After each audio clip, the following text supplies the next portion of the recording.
നമുക്കൊരു ആരോഗ്യമന്ത്രി ഉണ്ടായിരുന്നു, വീണ ജോർജ്. പാവം, സ്വന്തം ബൂത്തിൽ പോലും പിന്നിലായിപ്പോയി. ആറന്മുള മണ്ഡലത്തിലെ LDF സ്ഥാനാർത്ഥിയായിരുന്ന ആരോഗ്യമന്ത്രി വീണ ജോർജിന് അങ്ങനെ സ്വന്തം ബൂത്തിൽ പോലും മുന്നിലെത്താനായില്ല. UDF സ്ഥാനാർത്ഥി അബിൻ വർക്കിയാകട്ടെ വീണ ജോർജിൻ്റെ ബൂത്തിൽ കയറി 53 വോട്ടാണ് അടിച്ചെടുത്തത്. പത്തനംതിട്ട നഗരസഭയിലെ 4-ാം വാർഡിലുള്ള ആനപ്പാറ ഗവൺമെൻറ് LP സ്കൂളിലെ 262-ാം ബൂത്തിലാണ് വീണ ജോർജ് വോട്ടിട്ടത്.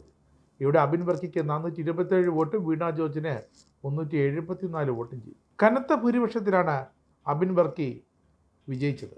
എന്തായാലും മത്സരിക്കാൻ ഇറങ്ങിയപ്പോൾ തന്നെ വീണ ജോർജിൻ്റെ ഭർത്താവ് പറഞ്ഞതാണ് ഇത്തവണ മത്സരിക്കേണ്ട, വീട്ടിലിരുന്നാൽ മതിയെന്ന്. കേട്ടില്ല. ആറന്മുളയിലെ പത്തനംതിട്ടയിലെ ഓർത്തഡോക്സ് സഭ പോലും പറഞ്ഞു ഇത്തവണ വീണ മത്സരിക്കേണ്ട എന്ന്. എന്നിട്ടും പത്തനംതിട്ട CPM ജില്ലാ കമ്മിറ്റി ആകട്ടെ ധൈര്യപൂർവ്വം പറഞ്ഞു വീണ ജോർജ് മത്സരിച്ചോളൂ, കേരളത്തെ ആരോഗ്യ മേഖലയിൽ നമ്പർ 1 ആക്കിയ മന്ത്രിയല്ലേ, ജയിച്ചിരിക്കുമെന്ന്. പാവം KK ശൈലജയെപ്പോലെ വീണ ജോർജും ആ വാക്കുകൾ കേട്ടങ്ങ് വിശ്വസിച്ചു. അതിൻ്റെ ഫലമാണ് ഇപ്പോഴിതാ കണ്ടിരിക്കുന്നത്.